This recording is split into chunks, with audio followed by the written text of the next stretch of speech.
ኤቢ ወይዘሮ ማርታን እኔ ልጃችሁ አይደለሁኝም ወይ? ለምንድነው እኔ የምላችሁን ነገር የማትሰሙኝ? እኔ የምላችሁን ነገር የማታምኑት ለምንድነው? በማለትም ጥያቄ ጠይቃታለች።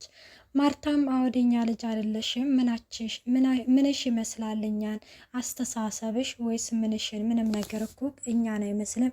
ስለዚህ ከሜዳ አንስተን ነው እንጂ የምናሳድግሽ ልጃችን አይደለሽም። በማለትም ቀልድን ቁም ነገሩን በቀልድ ቀለል አድርጋ ስትነግራት ተመልክተናል። ኤቢም እንግዲህ በዚህ ጊዜ ከምርሽ ነው ማየ፣ እኔ የእናንተ ልጅ አይደለሁም፣ እኔስ ትክክለኛ የእናንተ ልጅ ነኝ። ምክንያቱም ሁሉንም ነገር እኔ ስለምጠራጠር እኔ የአንቺ ልጅ ነኝ፣ ትክክለኛ ልጅሽ በማለትም ስትመልስላት፣ አይ ኤቢ አንቺ ልጃችን አይደለሽም በማለትም ትመልስላታለች። አቶ ደረጀም ከባለፈው እንደተመለከትነው ከዳጣ ጋር መኪና ውስጥ ሆነው ሲያወሩ ኤቢ እኮ ከኛ ምናችንም አይመስልም፣ ወይ ከጓደኛ ወይም ከሰራተኛ የወሰደችው ገጸ ባህሪ ነው እንጂ ይህ ከኛ ገጸ ባህሪ የተወሰደ አይደለም፣ የእሷ ጸባይና የእሷ አስተሳሰብ ሲልም አቶ ደረጀ ለኤቢ ተናግሯል ማለት ነው። ሰላም ሰላም፣ ውድና የተከበራችሁ የቻናሌ ቤተሰብ እንዴት ናችሁ? ደህና ናችሁ? ይህን ያለው እግዚአብሔር ይመስገን። ለዚህ ቻናል አዲስ የሆናችሁ ሰብስክራይብ በማድረግ ቤተሰብ ሆኖ እንዲሁም ነባሪ ስለምታበረታቱኝ እጅግ አርጌ አመሰግናለሁ። ተወዳጅና ልብ አንጠልጣይ የሆነውን ዳጣ ድራማ ይዘንላችሁ ቀርበናል። ሰላምዬ ደግሞ ደረጀ ቴክስት ጽፋለታለች። እሱ ምንድነው እነዚህ ቤት እየተቀመጥኩትና እየቆየሁኝ ያለሁት ልጅ ትመጣለች ከዛሬ ነገ በማለት ነው እንጂ እነዚህ ቤት የመቆየት ፍላጎት ኖሮኝ አይደለም። ስለዚህ አንተ ደግሞ ልጅ አለች የሚል ተስፋ ከሰጠኝ ወዲህ ልጅን የማወቅና የመፈለግ በጣም ብዙ ጉጉትና ብዙ ጥልቀት አለኝ በማለት መልሳለታለች።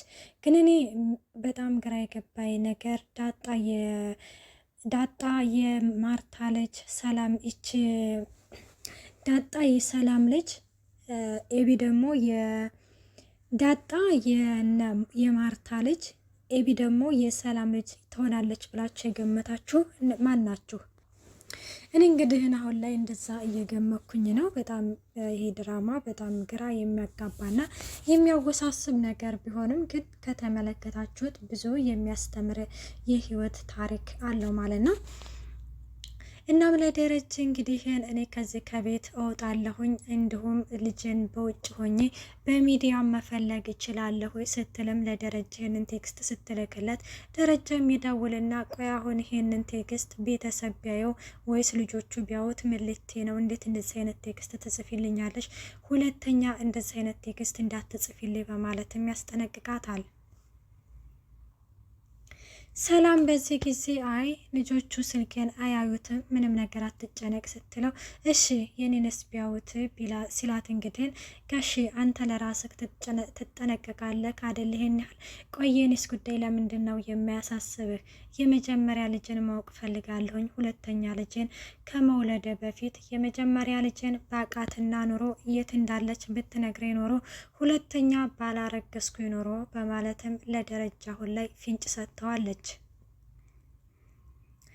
ደረጀም ያላወቀውና ያልሰማው ነገር ቢኖር ይህ ሁለተኛው ልጅ የእሱ ልጅ እንዳልሆነ ነው የሚያውቀው።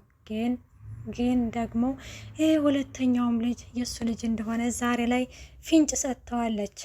ደረጀም አንዴ ነው እንጂ ከዛ ወደ ደርሼብሽ አውቃለሁኝ ወይ ነግጄሽ አውቃለሁኝ ወይ በማለትም ሲነግራትም አይ ጋሼ አሁን እንግዲህ የምፈልገው የመጀመሪያ ልጅን ነው። ሁለተኛ ላይ ከመውለደ በፊት የመጀመሪያ ልጅን ማግኘት እፈልጋለሁ። አይ ካልክ ግን ሁሉንም ነገር ፍርጥርጥ አድርጌ ለትዬ እነግራታለሁ እያለችም ሰላም ስትነግር ደረጀም ይህንን ነገር በፍጹም እንደማታደርገው ጠንቅቄ አውቃለሁ።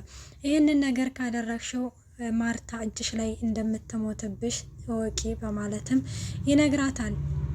ሰላምዬ እዚህ ደረጃም እኮ አንዳረስም፣ ልጅ ያለችበትን ሁኔታና ምን ላይ ደረጃ እንዳለች እኮ ብትነግረኝ እንደዚህም ደረጃ አንዳረስም፣ እኔም ከዚህ ከቤት ውልቅ እለን ነበረ በማለት ትነግረዋለች። ደረጀ አሁንም ቢሆንም ከሰላም እያናደው ተመልካችን በጣም እያናደደና እያበሳጨ ያለው ነገር ለምንድን የዳጣ እውነት አይወጣም? ናታን ደግሞ አሁን ላይ በጣም የማይሆን ነገር ለዳጣ ነግሯት የማይሆን ተስፋ ተሰጥታለች። እሱ ምንድነው የሆነ ጥያቄ ልጠይቅሽ ፈልጌ ነበረ ግን እንዳትቆጪ ሲላትም አይ እቆጣለሁ ትለዋለች። አይ የምትቆጭ ከሆነ በቃ ይቅርቤ ሲላትም በቃ ልቆጣም ስቀልድህ ነው ንገሬ ስትለውም እንግዲህን ደረጀ አባትሽ ነው ወይ በማለትም ጥያቄ ጠይቋታል። ናታን ይህንን ነገር እንዴት ልል ቻለ? እንዴትስ ይህንን ሀሳብ ሊያነሳ ቻለ? የሚለው ብዙ ጊዜ ጥያቄ ፈጠረባት ዳጣ። እንዴት እንደዛ ልትል ቻልክ ስትለውም አንደኛ በአንቺ የተነሳ አንቺን በክፉ ሲያነሱበት በጣም ይበሳጫል። ስለ አንቺ መጥፎ ነገር ሲናገሩ በጣም ይናደዳል። እንዲሁም ካስታወሽ በባለፈው እትዬ ከዚህ ከቤት ትውጣ ባለ ጊዜ በጣም አዝኖና ተክዞ ነበረ። በጣምም ተናዶ ነበረ። ኤቢ ራሱ አንቺን እስፊቱ በክፉ ነገር ስታነሳበት በጣም ይናደዳል በማለትም ይህ ነገር በጣም ያመሳስላችኋል። ሌላ ነገር ደግሞ ካልሽ መልካችሁም ይመሳሰላል እና አንቺም ለሱ በጣም ታስቢለታለሽ፣ እሱም ለአንቺ በጣም ያስብልሻል። ከልጆቹ እኩል ነው የሚያይሽ፣ እንደውም ከልጆቹ አስበልጦ ነው የሚያይሽ በማለትም ለዳጣ ይነግራታል። ዳጣ በዚህ ጊዜ በጣም አለቀሰች። ምክንያቱም እንደዚህ አይነት አባት አለኝ፣ እንደዚህ የሚቆጭልኝ አባት አለኝ እያለችም በጣም እያዘነችና እየተከዘች እንግዲህን ተመልክተናታል።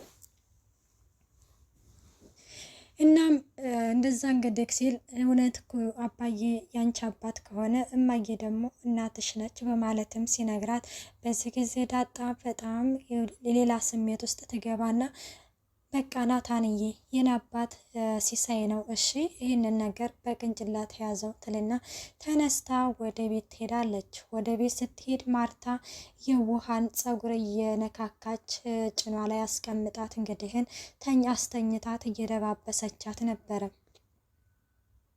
እዚህ ፓርት ላይ በጣም ነው ያሳዘነችኝ። ዳጣ እንግዲህን ወደ ማርታ ጋር ትሄድና ማርታ ምን ሆነሽ ነው ዳጣ ምን ሆነሽ ነው ስትላትም አይ እትዬ ምንም አልሆንኩም ትላታለች።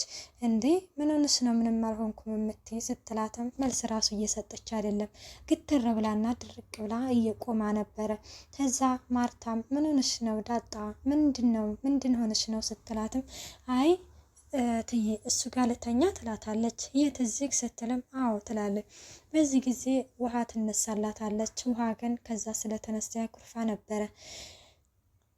ማርታም እግሯ ላይ ታስተኛትና ምን ሆነሽ ነው ዳጣዬ ምን ሆነሽ ነው ምን ገጥሞሽ ነው ስትላትም አይ ምንም አልሆንኩም ትልና እንባዋን እያፈሰሰች እማዬ እንድልሽ ትፈቅጅልኛለሽ ስትላትም ይኸውልሽ ዳጣዬ እኔ እኮ ለራስሽ ብዬ ነው እንጂ በክፉ ነገር እኮ አስቤው አይደለም። ስለዚህ አንቺን የሚያስደስትሽ ከሆነ እማዬ ብለሽ መጥራት ትችያለሽ፣ እማዬ በይ በማለትም ትነግራታለች። እና በዚህ ጊዜ እሺ እማዬ እያለችም ዳጣ እንግዲህ እናቴን አገኘሁ ብላ በውስጧ ተስፋ ኖራት። ወይኔ ናታን ግን እዚህ ጋር በጣም ጥሩ ነገር አልሰራም። በጣም ማለት ዳጣን ይበልጥ ነው እንግዲህ እየጎዳት ያለው ይሄ ነገር ደግሞ በባዶ ተስፋ ማለት ነው። እናም ይሄንን እንግዲህ እንትን ሲል ኤቢና አርጁ ደግሞ አሁን ላይ አርጁ አግኝቷት ነበረ። ኤቢ እንደደረሰ በጥፊ ነበረ። ተይ እንጂ ኤቢ ፍቅርሽ በጥፊ መታኝ ሳያንሰኝ አንቺ ደግሞ ድጋሚ በጥፊ ትመችኛለሽ እንዴ? ተይ ግን ኤቢ ተይ ግን በወንድ ልጅ አምላክ እያለም እየተማጸናት ነበረ። እሱም እንግዲህ ግን አንተ እንደማትመጥነኝና እንደማትሆነኝ ለእኔ ደጋግሜ ነግሬሃለሁ። ለምንድን ነው በመንገድ የምገባቤ? ለምንድን ነውስ በጓዳና የምገባቤ? በማለትም ኤቢ ለአርጁ ተነግረዋለች። አርጁ ደግሞ እንግዲህን በፍጹም ሊሰማት አልቻለም። ምክንያቱም ኤቢን በጣም ስለሚወዳትና ስለሚያፈቅራት ምንም ነገር ብትለውም እሺ ከማለት ውጭ ምንም ነገር ማድረግ አይችልም።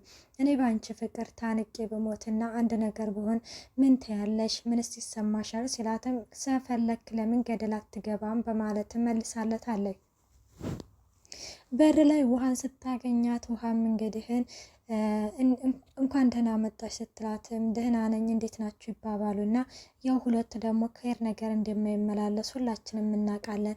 ስለዚህ ከይውልሽ ዳጣ እኮ እማዬን እኮ ልክ እንደኔና እንዳንቺ እንደናታን እማዬ ብላ ጥሪኝ አለቻት። ስለዚህ እማዬ ነው የምትላት። ኧረ እባክሽ አንቺ እየዋሸሽ ነው ያንቺን ወሬ ይዤ አላወራም ስትላትም እኔ ምን አገባኝ ባትሰሚ ትላትና እንግዲህን ወደ ውስጥ ይገባሉ ማለት ነው።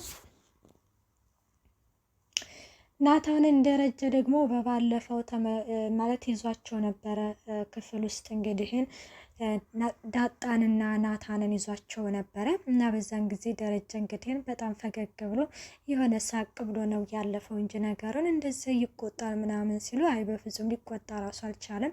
እና ናታንን አናግሮት ነበረ መኪና ውስጥ። ስለዚህ አንተ ከዳጣ ፍቅር ይዞሃል ወይ በማለትም ጠይቆታል። ግን ከዛ በፊት እንግዲህን እኔ ያወራችሁትን በሙሉ ሰምቻለሁ ሲል ናታን ሊሸፋፉን ሞክሮ ነበረ። አይ ናታንዬ እኔ ሁሉንም ነገር ሰምቻለሁኝ ሲልም ኤቢ እንግዲህን ማርታ እንግዲህን መውለድ ስለማትችልና መውለድ ስላቆመች ኤቢና ናታን ይዋደዳሉ በማለትም ትነግር የነበረ ደጋግማ። ምክንያቱም ኤቢ ዘሯን እንድታስቀጥል በማለትም እንግዲህን ስትነግረው፣ ግን እኔ እንደተመለከትኩት አንተ ዳጣን ነው የምትወደው፣ አንተ ዳጣን ትወዳታለህ ወይ ሲለውም እንግዲህን ናታን በዚህ ጊዜ በጣም ይተነባበራል። ኧረ አባዬ ምንም ነገር የለም አንተ እንደምታስበው አይደለም ሲልም፣ አይ ናታን እንዳትደብቀኝ ዳጣን ትወዳታለህ ወይስ አትወዳትም በማለትም ጠይቆታል።